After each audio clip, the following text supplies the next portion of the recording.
नमस्कार दोस्तों। बैट्स यानी कि चमगादड़ एक ऐसा मैमल जिसके बारे में ना जाने हम कितनी सारी निगेटिव बातें सोचते हैं कि ये खून चूस लेता है, ये बीमारियां फैलाता है, लेकिन शायद आपको पता नहीं होगा कि अगर ये धरती से गायब हो गए, अगर ये चमगादड़ बैट्स हमारी पृथ्वी से गायब हो गए तो हमारा का पूरा इकोसिस्टम, पूरा का पूरा जंगल बर्बाद होने लगेगा।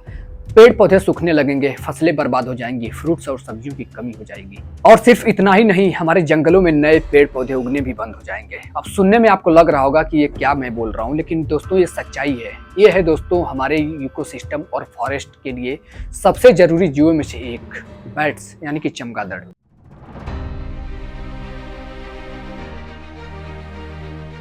हमारे अर्थ का एकमात्र ऐसा मैमल जो कि उड़ना जानता है।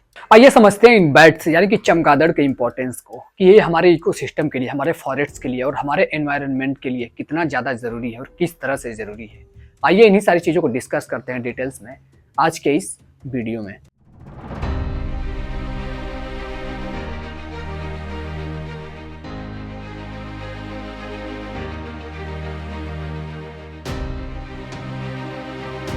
सबसे पहले समझते हैं दोस्तों इन बैट्स के बारे में। पूरे दुनिया भर की बात करें तो पूरे दुनिया भर में 1400 से ज्यादा स्पीसीज पाई जाती है चमगादड़ों की, जो कि पूरे धरती पर मौजूद जितने सारे मैमल्स हैं उन सारे मैमल्स का 25% अकेले चमगादड़ मौजूद है।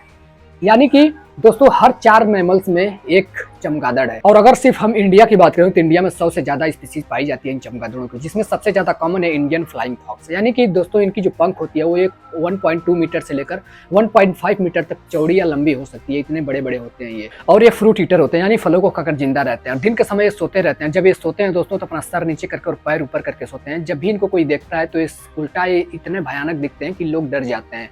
साथ ही में जब इनको रात के समय, जब इनको एक जगह से लेकर दूसरी जगह तक ट्रेवल करना पड़ता है तो ये किसी आंखों से देखकर रात में ट्रेवल नहीं करते, बल्कि ये साउंड वेव्स की मदद से ट्रेवल करते हैं, जिसको हम बोलते हैं इको लोकेशन। यानी कि अपने मुंह से साउंड निकालते हैं और साउंड बाहर जाती है और बाहर टकरा करके इनके पास वापस आती है, तो उससे गेस करते हैं और उसका इस्तेमाल करके, इको लोकेशन का इस्तेमाल करके ट्रेवल करते हैं रात के समय। और रात के समय ये ज़्यादा एक्टिव भी रहते हैं।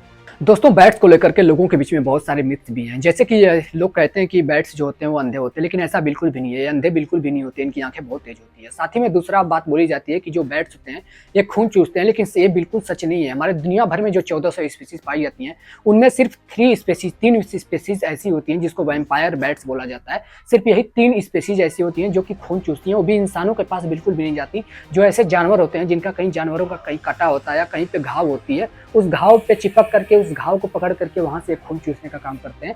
हालांकि जो अफवाह है लोगों के बीच में कि इंसानों के भी खून चूसते हैं, लेकिन ऐसा बिल्कुल भी नहीं है। ये इंसानों के करीब तक नहीं आते।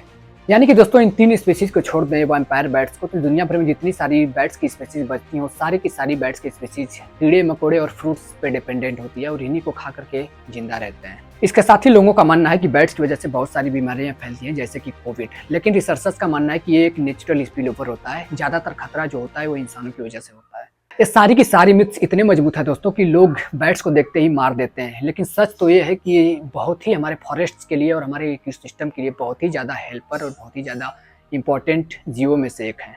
अब आते हैं दोस्तों इन बैट्स के इंपॉर्टेंस पर, कि ये जो बैट्स हैं, जो चमगादड़ है, हमारे इकोसिस्टम के लिए, हमारे फॉरेस्ट के लिए किस तरह से और कितना ज़्यादा इंपॉर्टेंट है और किस तरह से अपना रोल प्ले करते हैं इस पूरे इकोसिस्टम को, पूरे फॉरेस्ट को, पूरे जंगलों को और सारी चीज़ों को बैलेंस करने के लिए।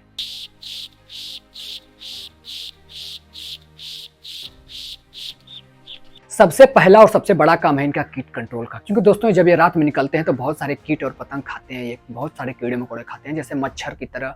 और भी सब्जियों पर, फलों पर, जो फ्रूट्स वेजिटेबल्स लगाए जाते हैं खेतों में या फिर कोई भी फसल उगाई जाती है तो उन पर लगे हुए कीड़ों को ये खाते हैं। और एक प्रकार से बोल सकते हैं कि ये रक्षा करते हैं उन फसलों की, उन फ्रूट्स की, उन वेजिटेबल्स की हमारे खेतों से। यानी कि दोस्तों आप एक पल के लिए सोच के देखो कि ये बैट्स हमारे इकोसिस्टम के लिए, हमारे फ्रूट्स के लिए, हमारे वेजिटेबल्स की खेती के लिए और हमारे फसलों की खेती के लिए कितने ज़्यादा इंपॉर्टेंट है। अगर बाय द वे अगर ये गायब हो जाते हैं दोस्तों तो हमारा जो फसल लगा होता है खेतों में, जो भी हम फसल लगाते हैं खेतों में, वो सारे फसलों को कीड़े नोच खाएंगे और पूरी की पूरी फसल बर्बाद हो जाएगी। अब यहाँ पे किसान जब परेशान होगा तो एक स्टेप लेगा कि इन पर दवाइयों का छिड़काव कराएगा। लेकिन आपको ये भी जानना चाहिए कि जब ज़्यादा दवाइयों और ज़्यादा कीटनाशकों का इस्तेमाल किया जाता है खेतों में या फिर फ्रूट्स पे या फिर किसी भी जगह पे किसी भी फसलों पर, तो उसका इम्पैक्ट बहुत गहरा पड़ता है, क्योंकि वहाँ की फर्टिलिटी खराब होती है, इससे वहाँ का एयर पॉल्यूशन होता है, वहाँ की तमाम तरह की समस्याएं भी इससे निकल कर आती है। अमेरिका जैसे देशों की अगर हम बात करें दोस्तों, तो अमेरिका जैसे देशों में जो बैट्स होते हैं इनका इंपॉर्टेंस इतना ज़्यादा है कि ये पूरे अमेरिका में जो एग्रीकल्चर फील्ड है, एग्रीकल्चर का सेक्टर है, उसमें 3 बिलियन से लेकर के 53 बिलियन तक की बचत कराते हैं। और भारत में भी जितनी सारी खेती की जाती है, चाहे आप चावल की बात करो, कपास की बात करो, वेजिटेबल्स की बात करो, फ्रूट्स की बात करो, इन सारे खेतियों को, इन सारे चीज़ों को ये जो बैट्स होते हैं प्रोटेक्ट करते हैं कीड़े मकोड़ों से। क्योंकि दोस्तों हमारे देश भर में जितनी सारी सेक्टर्स में, भारत के कोने कोने में जितनी सारी खेती होती है, उसमें से सबसे ज़्यादा जो कंट्रोल करते हैं कीड़े मकोड़ों से, जो बचाते हैं इन फ्रूट्स को, इन वेजिटेबल्स को, इन फसलों को, वो बैट्स इसमें सबसे ज़्यादा ऊपर और सबसे ज़्यादा आगे आते हैं। अगर बैट्स पूरी तरह से अगर खत्म कर दिया जाए और इनकी प्रजातियाँ कम होने लग जाए दोस्तों, तो होगा ये कि सारे जो किसान हैं वो मार्केट से कीटनाशक दवाएं खरीदेंगे और दवाओं का छिड़काव करेंगे, जिससे कि पूरी मिट्टी होती है वहाँ की, उनकी फर्टिलिटी कम होती है, जो वाटर होगा, वाटर भी पॉल्यूटेड होगा, और जो एयर में इस कीटनाशकों की वजह से जो गैस फैलेगी, कीटनाशकों की वजह से एयर जो होगा वो भी पॉल्यूटेड होता है। तो इससे बहुत सारी हानि और बहुत सारे प्रॉब्लम फेस करना पड़ेगा दोस्तों। अब आप इससे कल्पना कर सकते हो और सोच सकते हो कि ये जो बैट्स हैं ये हमारे इकोसिस्टम के लिए किस तरह से इतना अच्छा और इतना ज़्यादा एक्यूरेट और इतना ज़्यादा इम्पोर्टेंट साबित होते हैं।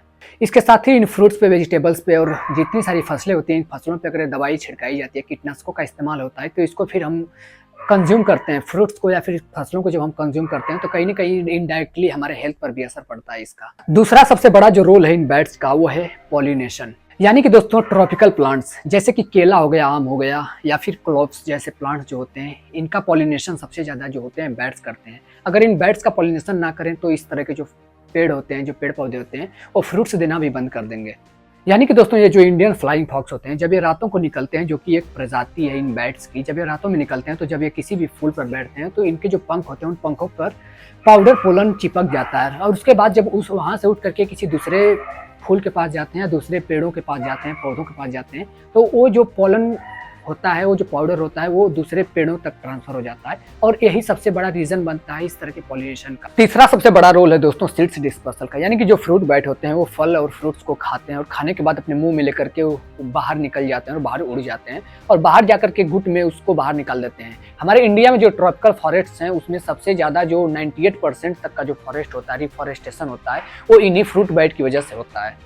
और इंडिया में जो इंडियन फ्लाइंग फॉक्स बैट्स है, वो बड़े फ्रूट्स को खाते हैं, और वो बड़े फ्रूट्स को खाकर उनकी सीड को लगभग 100 किलोमीटर दूर तक ले जाकर के रिफॉरेस्टेशन का काम करते हैं। और हमारे इंडिया में वेस्टर्न घाट यानी कि नॉर्थ ईस्ट में जो बड़े बड़े जंगल्स हैं, जो घने घने जंगल्स आपको दिखते हैं दोस्तों, उसमें इन्हीं इंडियन फ्लाइंग फॉक्स की वजह से वहाँ का जो प्लांट्स डाइवर्सिटी है वो बहुत ही ज़्यादा हाई है। यानी कि दोस्तों बैट्स के बिना जो नाइट ब्लूमिंग प्लांट्स है वो 18 to 20% तक कम हो जाएंगे, और वो प्लांट्स जो कि इन्हीं बैट्स पर डिपेंडेंट है, जैसे कि महुआ, सेमल और कैश्यू जैसे प्लांट्स, पेड़, इनकी संख्या धीरे धीरे कम होने लगेगी, जो जंगल के साथ साथ हमारी फूड सिक्योरिटी, मेडिसिन और इकोनॉमी को भी प्रभावित करेगा। और इन सब के साथ साथ क्लाइमेट चेंज भी एक बहुत बड़ी समस्या है दोस्तों, क्योंकि जब टेम्परेचर बढ़ेगा तो इस तरह के जो स्पेसीज हैं जो कि रिफॉरेस्टेशन का काम करते हैं, उनकी संख्या कम होगी। साथ ही एक्सट्रीम हीट जब बढ़ेगा तो इस तरह के जो बैट्स हैं वो लाखों की संख्या में मारे जाते हैं और मारे जाएंगे, जिसकी वजह से रिफॉरेस्टेशन बहुत ही कम हो जाएगा और हमारे क्लाइमेट चेंज पूरी तरह से डिस्टर्बेंस हो जाएगा। विंड टर्बाइन की वजह से हजारों बैट्स मारे जाते हैं। साथ ही जो पेस्टिसाइड यूज किया जाता है खेतों में, फसलों पर या फिर फ्रूट्स पर दोस्तों, उसकी वजह से जो लाखों कीड़े मकोड़े होते हैं वो भी मारे जाते हैं,